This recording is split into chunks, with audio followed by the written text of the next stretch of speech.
You think you know the story of Hansel and Gretel. Two children, a candy house, a wicked witch. A fairy tale told to put kids to sleep at night. But what if I told you this story wasn't created to entertain children at all? What if the tale you grew up with was built on something far more horrifying than any fantasy? Something that actually happened? The truth behind Hansel and Gretel doesn't involve magic. It involves starvation, mass death, and desperate families making choices that would haunt them forever. This is the story they didn't tell you in school. In 1812, two German scholars named Jacob and Wilhelm Grimm published a collection of folk tales called Kinder- und Hausmärchen. Most of us know it as Grimm's fairy tales. But here's what most people don't realize. The brothers Grimm never intended these stories for children. They were preserving German folklore and culture, recording the oral traditions passed down through generations of common people. Hansel and Gretel was one of the tales in that first volume. The brothers likely heard it from Wilhelm's wife, Henrietta Dorothea Wild, whose family had been telling this story for generations. But the version they first published was different from what we know today. Darker, more brutal, because the people who originally told this story had lived through something unspeakable. In the original version, there was no wicked stepmother. Both parents agreed to abandon their children in the woods. The father wasn't portrayed as a sympathetic figure who regretted his choice. He was simply doing what he thought was necessary to survive.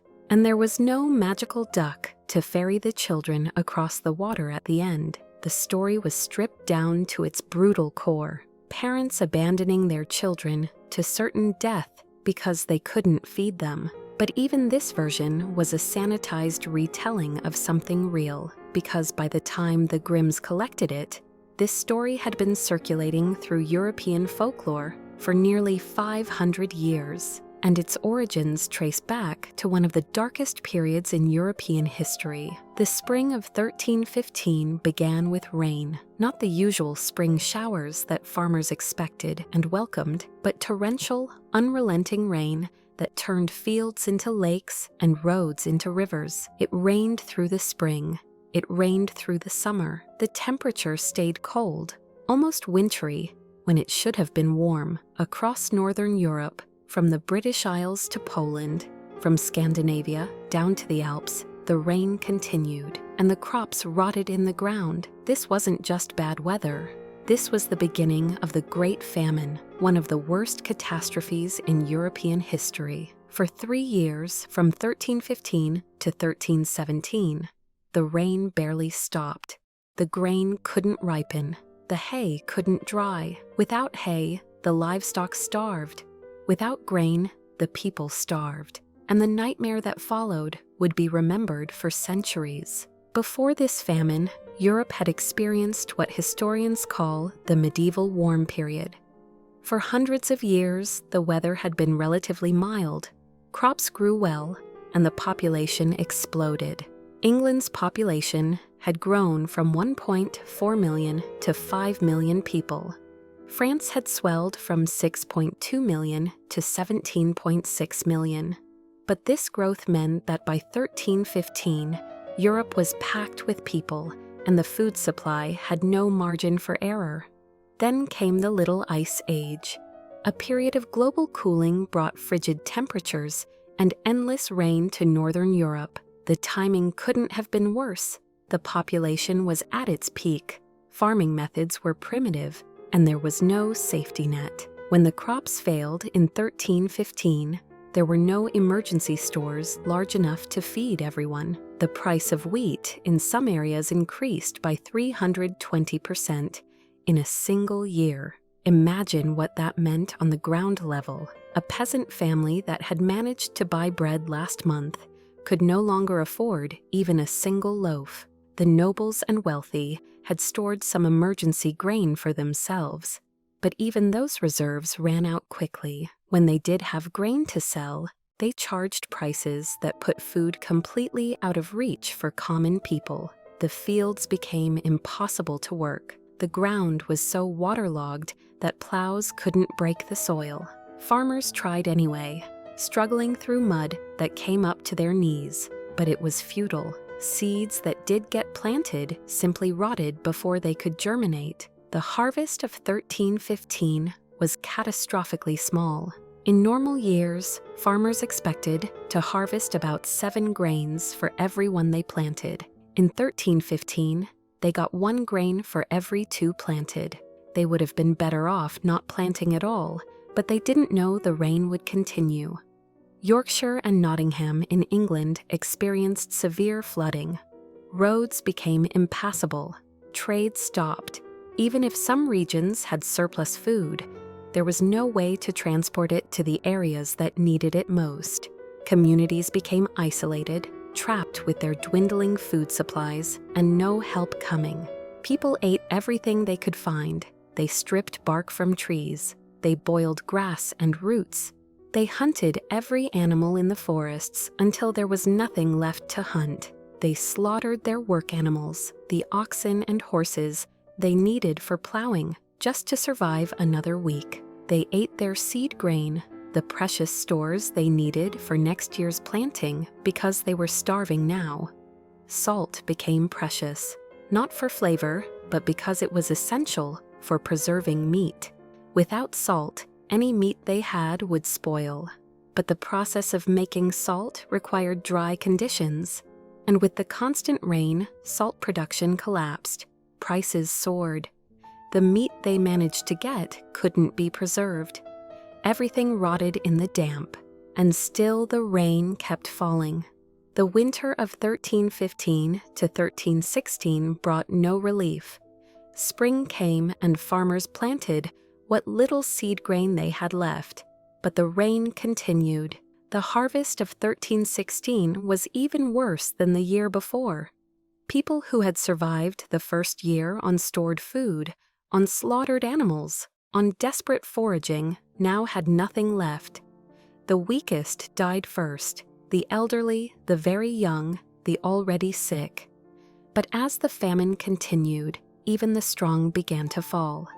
Diseases spread through the weakened population, like wildfire, pneumonia, bronchitis, dysentery, bodies that couldn't fight off simple infections. Because they had no reserves left, the chroniclers wrote that the living could barely bury the dead. In some villages, the bodies piled up because there was no one strong enough to dig graves. But the rain kept falling, and the famine kept getting worse. When you're starving, your body begins to consume itself. Your muscles waste away. Your skin becomes thin and fragile. Your mind grows foggy. Every thought becomes about food. Every moment is consumed by hunger that gnaws at you like an animal eating you from the inside. Medieval chroniclers recorded what happened next. The Bristol Chronicle from 1315 documented it with chilling brevity. A great famine with such mortality that the living could scarce suffice to bury the dead. Horseflesh and dog's flesh was accounted good meat, but it didn't stop there. The chronicle continued, describing something even worse. Parents faced an impossible choice: watch all of their children die slowly of starvation, or save the ones who had the best chance of survival. In villages across northern Europe, families began abandoning their children in the forests. They told themselves the children might forage for food, might somehow survive on their own.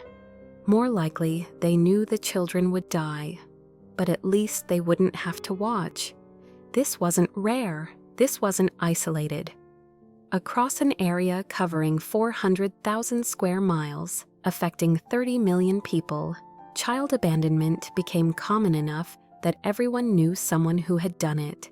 In some regions, between 10 and 25% of the population died. The elderly stopped eating voluntarily, choosing to starve themselves so younger people might live. And then there were the rumors of cannibalism. Multiple chroniclers from different regions recorded the same whispers. People were eating the dead. People were eating the dying. The Bristol Chronicle stated that prisoners in jails did pluck and tear in pieces those who were newly put in, and devoured them half alive. These weren't just rumors meant to shock. Historians have found evidence that survival cannibalism occurred during the Great Famine in multiple locations. When people are starving, when they've watched their families waste away, when there's literally nothing else left to eat, human beings are capable of unthinkable things. This was the world that birthed Hansel and Gretel, a world where parents actually did abandon their children in the woods, a world where the threat of being eaten wasn't fantasy, but a very real fear. When this story first started circulating, likely around 1315, there was nothing fantastical about it at all. Think about the details of the tale through this lens. The family is starving. They've run out of food. The mother insists they have to abandon the children or everyone will die. The father is reluctant but agrees. This wasn't a moral lesson. This was a reflection of reality. The children are abandoned twice. The first time, Hansel cleverly leaves a trail of white pebbles, and they find their way home. But the parents try again. This time, Hansel leaves a trail of breadcrumbs, but birds eat them. Even this detail is telling. During the famine, people were so desperate that they ate anything edible they could find. Birds, always hungry, would absolutely devour any breadcrumbs they found. The children wander for 3 days before finding the gingerbread house. 3 days of starvation. 3 days of being lost and afraid and hungry. And when they finally find food, it's presented as a house they can eat. During the Great Famine, people hallucinated from starvation. They dreamed of food constantly. The idea of a house made of bread and cake, a house you could literally eat, would have resonated powerfully with people who were starving. Then comes the witch, an old woman living alone in the woods who lures children to her house with the promise of food, only to fatten them up and eat them. In the context of the Great Famine, this wasn't a supernatural villain. This was the ultimate expression of the fear that haunted everyone, that someone might try to eat your children, or that you might become so desperate that you'd eat someone else's. The story doesn't end with rescue by adults. The children save themselves. Gretel tricks the witch into the oven and burns her alive. Then they find treasure and return home to discover their mother has died. These weren't happy accidents. These were wish fulfillment for a traumatized population. The fantasy that children could survive on their own. The fantasy that the person who forced the abandonment would face divine punishment. The fantasy that families could reunite and live well after the nightmare ended. But the story of Hansel and Gretel didn't stop evolving with the end of the famine. By the time the Brothers Grimm collected it in the early 1800s, another dark chapter of European history had layered itself into the tale: the witch hunts. Between 1400 and 1775, approximately 100,000 people were prosecuted for witchcraft in Europe. Between 40,000 and 60,000 were executed. The vast majority of them were women, and roughly 80% were over the age of 40. They were burned at the stake, drowned, hanged, or tortured to death. Germany became the epicenter of the witch-hunting frenzy. More than 40% of all Europeans executed for witchcraft died in German territories. The witch trials peaked between 1560 and 1630, during a period of religious war between Catholics and Protestants. In towns like Bamberg, between 1626 and 1631, over 900 people were burned at the stake for witchcraft. Out of roughly 1,000 people convicted during the Bamberg trials, only about 100 survived. The rest were executed, many of them beheaded before being burned, which was considered a mercy. The Bamberg trials didn't discriminate by age, gender, or social class. Children, elderly people, nobles, and peasants alike were accused, tortured, and killed. The trials began when locals petitioned authorities, asking why witches and wizards had sent frosts to destroy their crops. Sound familiar? Whenever disaster struck, whenever crops failed, whenever disease spread, people looked for someone to blame, and the easiest targets were those on the margins: old women living alone, healers who knew too much about herbs, anyone who didn't quite fit in. The Trier witch trials from 1581 to 1593 were even larger. In the city of Trier and surrounding dioceses, approximately 368 people were executed. It was perhaps the biggest mass execution in Europe during peacetime. The trials in Würzburg from 1626 to 1631 killed hundreds more. These weren't isolated incidents. They were systematic campaigns of terror that lasted for generations. The Handbook for Witch Hunters was a German text called the Malleus Maleficarum, or the Hammer of Witches, published in 1487 by two Dominican inquisitors, Heinrich Kramer and Jacob Sprenger. For nearly 2 centuries, it was the second best-selling book in Europe after the Bible. Think about that. The most popular book in Europe after Scripture was a guide to hunting and killing witches. The Malleus claimed that witches made pacts with the devil, attended gatherings called witches' Sabbaths, and practiced cannibalism. Specifically, it described witches stealing babies and using their fat to make magical ointments. It explained in detail how witches could cause impotence in men, make crops fail, and bring disease to livestock. It argued that women were more susceptible to becoming witches because they were weaker, more carnal, and more easily seduced by the devil. This wasn't just abstract demonology. People genuinely believed their neighbors were kidnapping and eating children. They believed that the old woman living at the edge of the village was responsible for their cow dying, their child getting sick, their bread failing to rise. And the Malleus gave them a framework to understand these beliefs and a legal process to act on them. The German legal code adopted in 1530, called the Constitutio Criminalis Carolina, made prosecution even easier. Accused witches could be interrogated in secret, denied legal counsel, tortured to extract confessions, and executed by burning if found guilty. The magistrate served as judge, investigator, prosecutor, and defense counsel all at once. The system was designed to produce convictions, and it did, by the thousands. Under torture, people would confess to anything. They would name other witches to make the pain stop.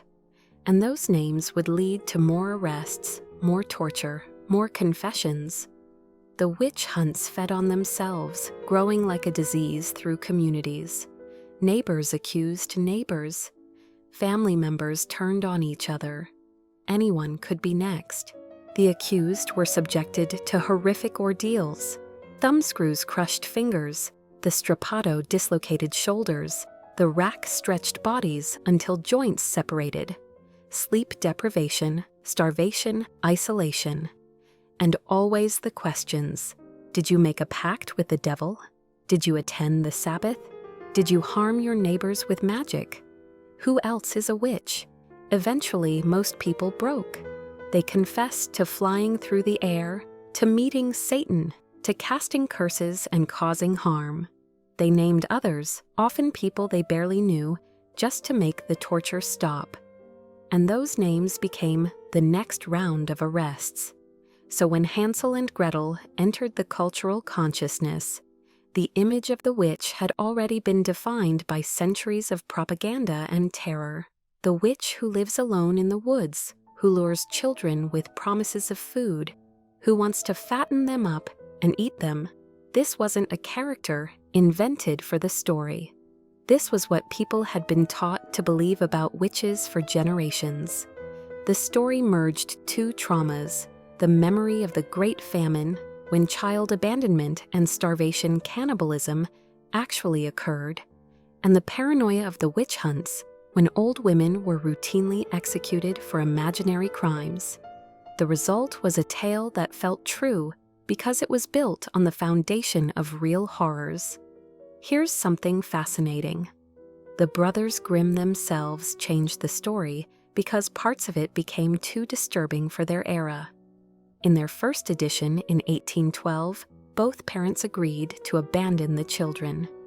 But by their final edition in 1857, the mother had been transformed into a stepmother. Why? Because by the mid-1800s, the idea that biological parents would abandon their children had become taboo. Even in a story featuring attempted cannibalism, even in a fairy tale, the idea that a mother would deliberately send her children to their deaths was too much.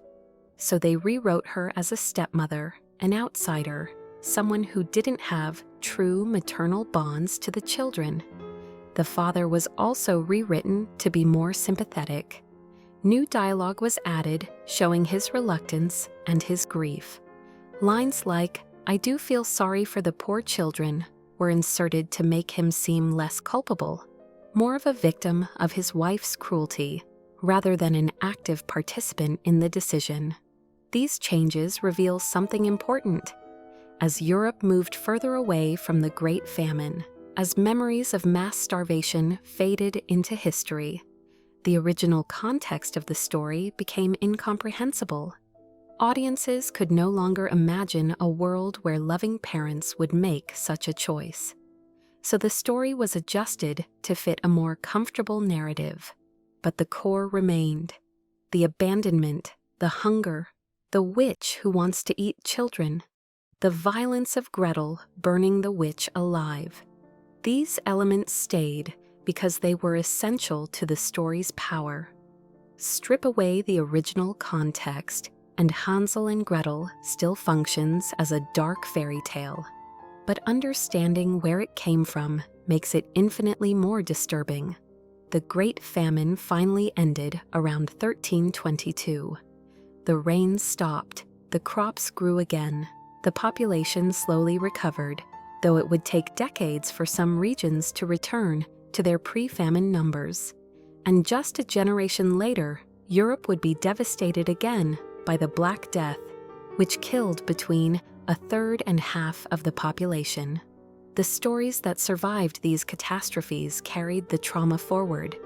Hansel and Gretel was one of hundreds of folk tales that preserved the memory of what people had endured. They were cautionary tales, but they were also a form of collective remembering, a way for societies to process incomprehensible suffering by turning it into narrative. When we tell children the story of Hansel and Gretel today, we're not telling them a story about the Great Famine. We're not explaining that it's based on parents who actually abandoned their children, or people who actually resorted to cannibalism. We've sanitized it, made it safe, turned it into a story about cleverness and bravery, triumphing over evil. But underneath all the retellings, beneath the opera and the animated films and the picture books, the original trauma remains. The story exists because people lived through something so terrible that they needed to tell it, needed to pass it down, needed to remember that they survived. So the next time someone tells you Hansel and Gretel is just a fairy tale, just a children's story, remember what you've learned here today. Remember the rain that wouldn't stop falling. Remember the families who ran out of food. Remember the children who were left in the forests to die. Remember the witch hunts that killed tens of thousands of innocent people. Remember that the most disturbing stories are often the ones based on truth. The Brothers Grimm didn't invent Hansel and Gretel. They collected it from people who heard it from people who heard it from people who remembered. And what they remembered was the worst of humanity. Our capacity for cruelty when pushed to the edge. Our willingness to sacrifice the most vulnerable when survival is at stake. But also our capacity for resilience, for cleverness, for survival against impossible odds. That's the real origin of Hansel and Gretel. Not magic, not fantasy, just history, in all its brutal, unflinching reality. If you made it this far, thank you for watching. If this changed how you see fairy tales, hit that like button and subscribe for more deep dives into the dark origins of stories we thought we knew. Because trust me, there are plenty more where this came from. And the truth is always more disturbing than the fantasy.